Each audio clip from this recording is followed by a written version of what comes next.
Hello guys! Welcome to my video. Ako dahil si John Peter De Veloso. Karon is ang i-discuss na to is about the flowchart in programming. So, let us start.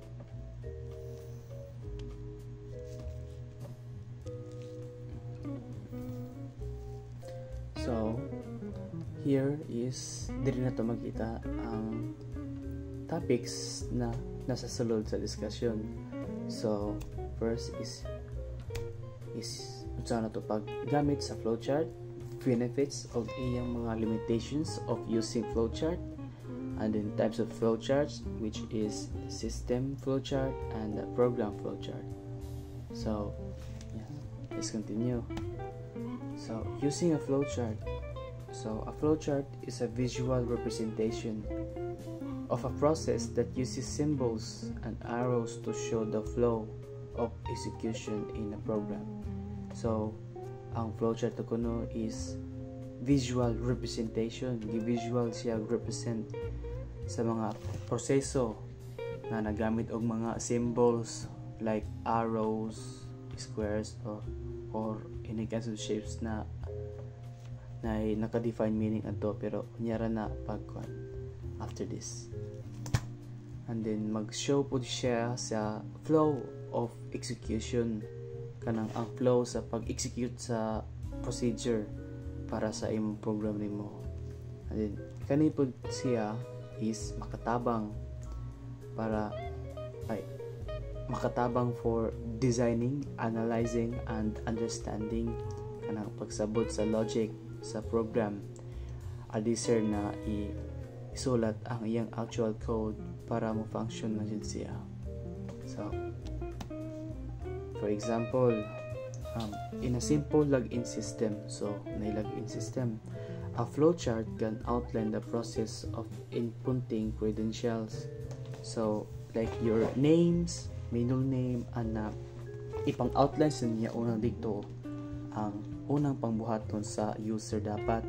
Addiser siya mo ato sa pikas na pangbuhatonon, pangfilapan mo na siya, and then i-verify dayon if it is confirmed, like for the age dapat must be over 18, and then others, and then granting or denying access. By breaking down the steps visually, kana makita dyan mo yung flow sa yung procedure, is ang mga developers dali ra dyan nila makitaan or maspot ang mga errors or inefficiencies before coding, or mga kanang makadugay-dugay sa imong program. So, let's continue. So, Prani, we have here an example. So, here is not a oval shape na naka-stated na start, that is the flow. Mag-start jud. So, declare variables n1, n2, and sum. So, ano siya? It is now beginning a process. Nag-process na siya because it is have the rectangle shape. And then nag-process po din siya na i-read si N1 o si N2, and then i-process po dayon na si N2 plus si N1 plus N2 is the sum, is mo na ang sum or ang pagbasa is sum is equal to N1 plus N2, and then after that is a display din ang sum, and then that's the end of the flowchart. Mana siya. Pero there are still a lot of examples. Daghan mo jud kay example. Pero kanila jud sa ayang basics. Like for example here, na mga decision points. True is it true or false? So makita na to dire yung mga false and true.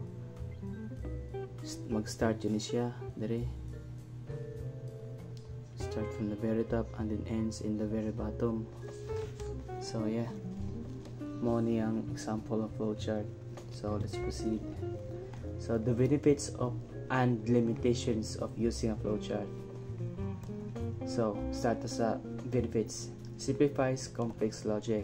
So ako yung i-simplify lang is ang mga lisod na mga problems or pag-breakdown sa mga complex na mga problema is himuon yung step by step na procedure or iyang i-present, visualize ang mga procedures araw dili siya libog ko anon isunod kung mag-actual na mo code.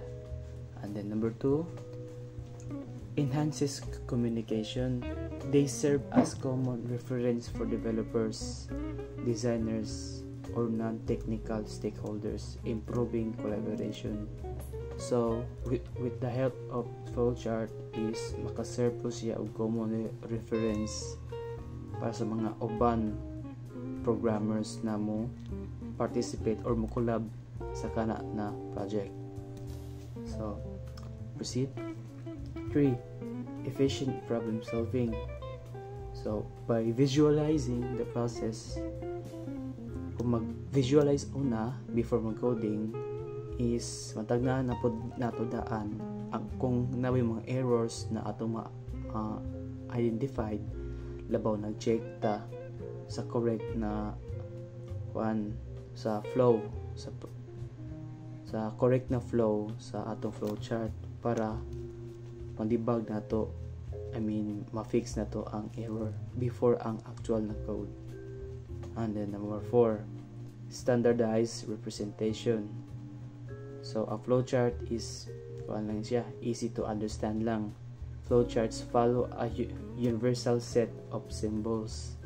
So na po siya symbols na gipanggamit para ma-represent to niya na function. So making them widely accepted method for process, documentation, and analysis. So, ano siya? 5. Better documentation. They serve as useful references for future modifications, maintenance, or upgrades of a system or program. So, much better. Kanang matagaan mo siya documentation. And then, ma-references sa uban programmers na mo gamit sa mga. So, number 6, helps in algorithm development.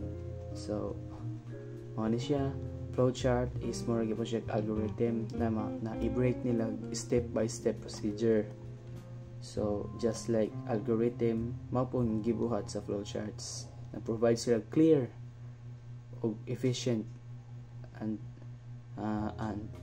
logical na arrangement sa mga program procedures para i-ensure na ang pag-structured up sa para i-ensure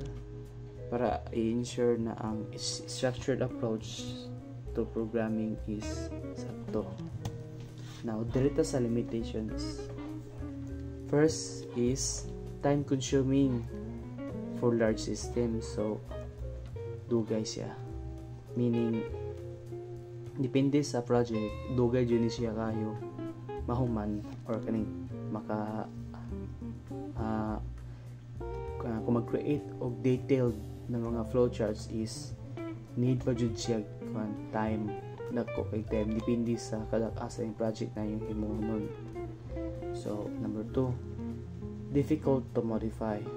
So if any part of the logic changes, the entire flowchart may need to be redrawn, making updates challenging. So when it comes to modifying na is dapat for me is dapat step by step jud siya, and then straight, there will be no changes na kung na labi na nimo tong sequence na imo dapat sundon. First is kana ra gyud, second is mo ra gyud na kay kung mag kung mo like for example first sequence butangan na nimo siya kuan process kung unsay buhaton. Tapos pagkabot sa unahan is murag na namali kagamay about sa kana process, and then imo na putong i-redo to process sa taas. So ang process na between sa katong duha na imong gihapdan is dili na po to siya magkasinabot kay na may uban na decision points or mga other symbols na nag-represent po sa ilang mga functions na wala po ni angay sa results na imong na buhat para sa ilaha. Then mo to. And number 3, not always suitable for dynamic process. So ang flowcharts are static representations lang, which may dili siya ideal jud na for real-time or highly interactive systems. So dili kay siya suitable. So when it comes to real-time or mga highly interactive system, kay uso naman jud ron is different na jud siya. Flowchart is possible it's gihimo na jud siya digitally or automatic na siya. Then and then number 4, can become overcomplicated. So in large system, sa mga dagko na mga sistema na daghan kay mga decision points ana, isang flowchart is dara na pod mo anam o kalisod siya na sundon to follow up, and dara pod mo mag-lose ang iyang clarity, iyang uniqueness about it. Kay mo anam siya og kalisod kung ang problem na gipakita sa flowchart is much complicated jud, daghay mga decision points ana. So ito siya. And then 5, limited for some programming concepts. So limited na kuno siya. Ang mga advanced down na mga programming language, mga programming techniques like the object-oriented design, recursion or parallel processing may not be well represented in traditional flowcharts. So old school flowchart is some kind of old school type of designing the procedures for the coding process sa imong program. So limited na pod ni siya kung dili jud i-update ang methods sa pag-visualize sa mga procedures sa imong program. So dire na siya. That's most likely be it. And then the types of flowcharts. So we have the system flowchart and program flowchart. The system flowchart. So kaning system flowchart ako is a graphical representation of how data or process flow within a complete system. So generally mao ni siyang general point kung unsa jud ang process sa imong program, bali start from the start to the end, unsa iyang mga pangtrabahonon. So mao dyan na siya for the system flowchart. So let's proceed na the program flowchart. So a program flowchart is a graphical representation of the logic and sequence of operations in the program. It focuses on the step-by-step execution of a specific algorithm or function, helping the developers plan and organize their code before implementation. So a program chart da kuno is a graphical ni siya na representation sa mga logic o mga sequences sa mga operations sa imong program. Tapos pero ang kanilang siya is nakapokus na siya inside of a process or operation sa isa ka flowchart from the start from the start to the end, and then the process in between nila is, in that process is dira pod gi-process pod na ni program flowchart. Dira pod to sa sulod sa process is dira pod to nila gi anang sitaw kanang nag-execute og mga specific pod na mga algorithms or mga function sa kanara na process sulod sa between sa start and the end of the flowchart.